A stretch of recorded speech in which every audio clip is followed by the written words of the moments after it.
श्रीकांत दुबे इस वक्त बोल रहे सीधे लिए लालू प्रसाद जी, आपको ध्यान हो कि उन्होंने साहस दिखाया, वो 10 घंटे तक जो है ईडी के सामने थे। एक 75 साल के आदमी जो है ईडी के सामने थे।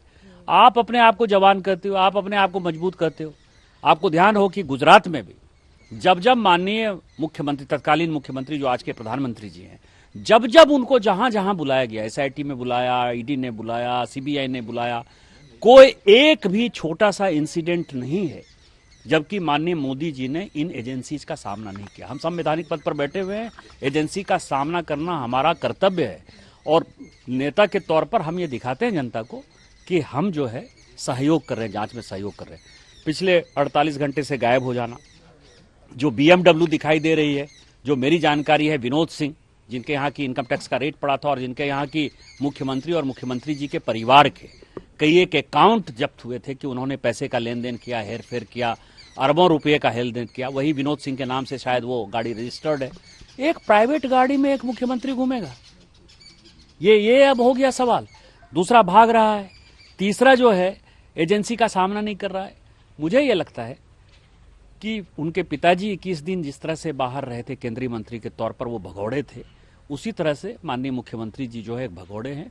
और झारखंड का एक वोटर होने के नाते, झारखंड का सांसद होने के नाते, झारखंड का एक नागरिक होने के नाते, कम से कम मेरा तो सर जो है वो शर्म से झुका जा रहा है कि जो भी मान सम्मान इज्जत झारखंड की थी, क्योंकि झारखंड का जो मुख्यमंत्री है वो हमारा फेस है, वो यदि इस तरह से भगोड़ा होगा तो हम जनता कैसे अपने आप को सुरक्षित कर पाएंगे, एक बड़ा सवाल है हमारे। लेकिन सर वो जिस तरीके से सवाल उठा रहे हैं, पत्र लिखकर बकायदा कह रहे हैं कि रिप्रेजेंटेटिव मैं हूँ, बजट सेशन होने वाला है, जानबूझकर इस तरीके से पॉलिटिकल मोटिवेटेड पूरा ये है, इस तरीके के सवाल उठाए जा रहे हैं, ये बिल्कुल भी उचित नहीं है, कानून का दुरुपयोग किया जा रहा है। बहुत सारे सवाल पत्र के माध्यम से जो उठाए गए हैं, उस पर क्या कहेंगे आप? मुख्यमंत्री को पत्र देना है कि मुख्यमंत्री को फेस करना है। उनको यदि यही बातें करनी है तो प्रेस के सामने आकर कहेंगे कि नहीं, वो चिट्ठी लिखेंगे। इसका मतलब ये कि चोर के दाढ़ी में तिनका है ना। आप कहीं न कहीं अपने आप को दोषी मानते हो, गिल्टी मानते हो। आपको जो कहना है मीडिया के सामने आइए। ये तो पूरी डेमोक्रेटिक व्यवस्था है ना, पूरी शांति की व्यवस्था। आपने पहले जो है जांच रोकने के लिए हाईकोर्ट गए, हाईकोर्ट ने कहा कि जांच का सामना करिए। सुप्रीम कोर्ट गए, सुप्रीम कोर्ट ने कहा कि जांच का सामना करिए। आप जांच का सामना नहीं करोगे और आप कहोगे कि डेमोक्रेटिक गवर्नमेंट। डेमोक्रेटिक गवर्नमेंट का मतलब क्या होता है कि आप गिट्टी चोरी करो, बालू चोरी करो, माफिया को करो, ट्रांसफर पोस्टिंग करो, आप केवल दलाली करते रहो। ये डेमोक्रेटिक गवर्नमेंट का फंक्शन है। आज माननीय प्रधानमंत्री जी का कार्यक्रम जो संभावित दौरा है, 4 तारीख को धनबाद में जो है दौरा है, 3 तारीख को शायद हो सकता है कि रांची में प्रधानमंत्री जी रांची में स्टे करें। आप माननीय प्रधानमंत्री जी के भी सिक्योरिटी को जो है एक क्वेश्चन मार्क के दायरे में लाए हुए हो। पूरा का पूरा प्रशासन, झारखंड का प्रशासन रांची में मुख्यमंत्री और मुख्यमंत्री आवास के इर्द गिर्द है। चीफ सेक्रेटरी मीटिंग करने नहीं जा रहे हैं धनबाद, डीजीपी मुख्यमंत्री मीटिंग करने नहीं जा रहे हैं। आज ही मैं आपको बताऊं, मेरे पास पत्र है, आज मेरे प्रिविलेज पर झारखंड के मुख्य सचिव को, झारखंड के डीजीपी को, झारखंड के होम सेक्रेटरी को पार्लियामेंट्री कमेटी ने बुलाया था। पार्लियामेंट्री कमेटी में वो नहीं आ रहे हैं और रीजन ये दे रहे हैं कि ईडी की जो जांच चल रही है, क्या आप पूरे ब्यूरोक्रेसी को जो है झारखंड मुक्ति मोर्चा का कार्यकर्ता बना ली हो?